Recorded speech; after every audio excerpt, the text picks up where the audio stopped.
তো কি চলছে ভাই লোক? আমার তো ভালোই চলতেছিল, কিন্তু হঠাৎ করে একটা মুভি এলো, মুভিটা এসে ভালো মনটাকে ভেঙে চুরে চুরমার করে দিল। আমি আর কি বলতে যাচ্ছি সাইয়ারা নিয়ে। সো তোমরা তো কম বেশি সবাই জানোই নতুন একটা মুভি বেরিয়েছে সাইয়ারা নামে।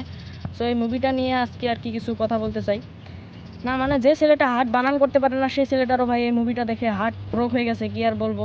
আর সাইয়ারা গানটা দিয়ে মানুষ যেভাবে ভিডিও বানাচ্ছে, মনে হয় মুভিটা দেখার পরে 10-12টা করে বাস একসাথে খেয়েছে। মানে মুভিটা যে যে আর কি দেখেছে, আর কেউ তো ভাই হলের ভিতরে অজ্ঞান হয়ে যাচ্ছে মুভিটা দেখে। মানে মুভিটা আমিও দেখেছি, মুভিটাতে এখানে অজ্ঞান হওয়ার মতো কিছুই নাই, কারণ মুভিটা ভালোই আছে। মুভিটা নিয়ে আমি খারাপ কিছু বলতে চাই না, কারণ মুভিটা আমার কাছে খুবই ভালো লেগেছে। সেখানে মুভিটার বিষয়ে যদি কিছু বলি, এখানে যে ক্রিসের চরিত্রটা পেলে করছে এটা হলো আহান পান্ডে। খুব পপুলার একজন সিঙ্গার হতে চায়, তার স্ট্রাগলিং পিরিয়ড চলছে। আর অন্যদিকে আনিত পাড্ডা, যে একজন রাইটার, তার এখানে মানে মুভিটাতে ক্যারেক্টারের নাম হলো ফানি। সো এদের লাভ স্টোরিটা কীভাবে কী হয় এটা তোমাদের ভালোভাবে জানতে হলে মুভিটা ফুল দেখতে হবে। আমি আর কি বলবো। আর সাইয়ারা নিয়ে একটা আমি আগে রিভিউ করিনি, ভালো করে বলতে পারছি না, কি বলবো জানি না।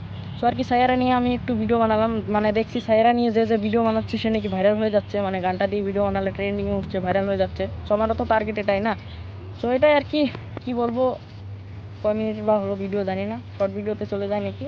সো এটা আর কি, সাবস্ক্রাইব করো, ফলো করো, নতুন কিছু নিয়ে আসছি। সো আজকের মতো এখানেই, বাই বাই, বাই বাই।